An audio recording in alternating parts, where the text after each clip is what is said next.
Donald Trump രണ്ടാം വട്ടവും അധികാരത്തിലേറിയപ്പോൾ പല രാജ്യങ്ങൾക്ക് പണി കൊടുക്കുന്നതായിരുന്നു നമ്മൾ കണ്ടത്. എന്നാൽ ഇപ്പോൾ പുറത്തു വരുന്ന വാർത്ത അമേരിക്കൻ സമ്പദ് വ്യവസ്ഥ മാന്ദ്യത്തിലേക്ക് ചുവടുവെക്കുന്നു എന്നാണ്. ഈ വർഷം അമേരിക്ക കാര്യമായ വെല്ലുവിളികൾ നേരിടുമെന്ന ആശങ്കകളാണിപ്പോൾ ഉയർന്നു വരുന്നത്.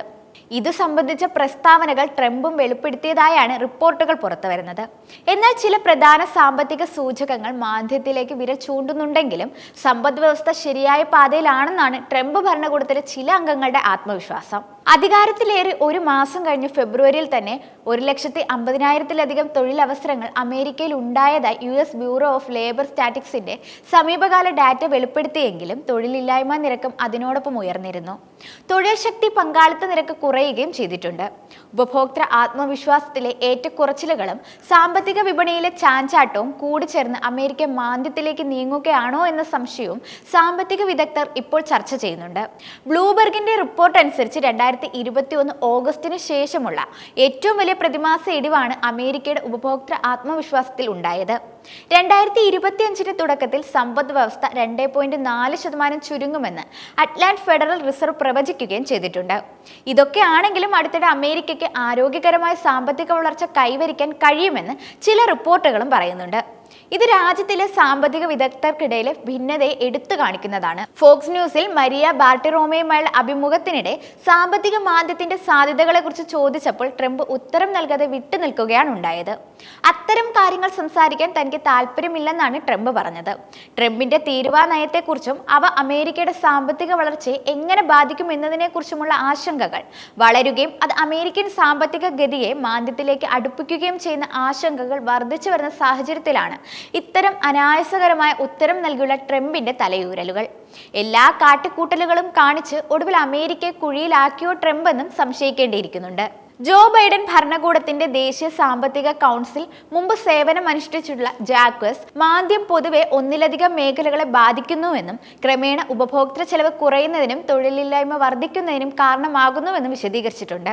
ഒരു സമ്പദ് വ്യവസ്ഥയെ പിടിച്ചു നിർത്താൻ വേണ്ടത് ബിസിനസ്സുകളിൽ നിക്ഷേപിക്കുക, ബിസിനസ്സുകൾ വളർത്തുക, ആളുകൾ പണം ചെലവഴിക്കുക എന്നിവയാണെന്നും ജാക്വസ് ടൈം മാഗസിനോട് പറഞ്ഞിട്ടുണ്ട്.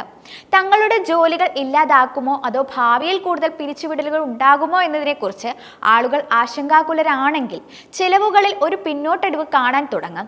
വർദ്ധിച്ചു വരുന്ന പണപ്പെരുപ്പ പ്രതീക്ഷകൾ, കുറയുന്ന ഉപഭോക്തൃ ചെലവ്, താരിഫുകളുടെ ആഘാതം എന്നിവയെല്ലാം വർദ്ധിച്ച അനിശ്ചിതത്വത്തിന് കാരണമായതിനാൽ അമേരിക്കയുടെ ഭാവിയിൽ ചില സാമ്പത്തിക വിദഗ്ധർക്ക് ആശങ്കയുണ്ട്.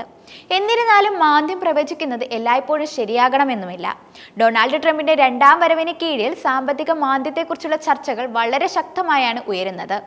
അതോടൊപ്പം ഗവൺമെന്റ് കാര്യക്ഷമത വകുപ്പിന്റെ തലവനായ ഇലോൺ മസ്കിന്റെ നേതൃത്വത്തിൽ പ്രധാന സർക്കാർ ചെലവ് ചുരുക്കലുകൾ ഉൾപ്പെടെ നിരവധി സാമ്പത്തിക നടപടികൾ ഭരണകൂടം നടപ്പിലാക്കി വരികയാണ്.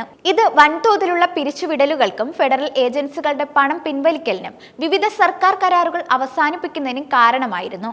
മാത്രമല്ല മെക്സിക്കോ, കാനഡ, ചൈന തുടങ്ങിയ പ്രധാന വ്യാപാര പങ്കാളികളെ ലക്ഷ്യം വെച്ചുള്ള ആഗോള താരിഫുകൾക്കുള്ള ട്രംപിന്റെ സമ്മർദ്ദവും അമേരിക്കൻ സാമ്പത്തിക സ്ഥിതിയെ കൂടുതൽ സങ്കീർണമാക്കിയിട്ടുണ്ട്. 2024 തിരഞ്ഞെടുപ്പിന് ശേഷമുള്ള ഏറ്റവും മോശം ആഴ്ചയാണ് അമേരിക്കൻ ഓഹരി വിപണി അടുത്തിടെ അനുഭവിച്ചത്. നീണ്ടു നിൽക്കുന്ന വ്യാപാര തർക്കങ്ങളും സാമ്പത്തിക അനിശ്ചിതത്വവും നിക്ഷേപകരുടെ ആശങ്കകളുമാണ് ഇതിന് കാരണം. നമുക്കൊരു പരിവർത്തന കാലഘട്ടമുണ്ട്. നമ്മൾ അമേരിക്കയിലേക്ക് സമ്പത്ത് തിരികെ കൊണ്ടുവരികയാണ്. അതൊരു ചെറിയ കാര്യമല്ല, കുറച്ച് സമയമെടുക്കുന്ന കാര്യമാണ്. അത് നമുക്ക് ഗുണമേ ചെയ്യൂ എന്നായിരുന്നു ട്രംപ് പറഞ്ഞത്.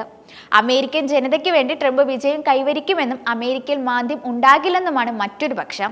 ട്രംപ് ഭരണകൂടത്തിന്റെ വ്യാപകമായ താരിഫ് നയങ്ങളും സർക്കാർ ചെലവ് ചുരുക്കലുമാണ് അമേരിക്കയിൽ ഇത്രത്തോളം മാന്ദ്യഭീതി വർദ്ധിപ്പിച്ചതിന്റെ പ്രധാന ഘടകം.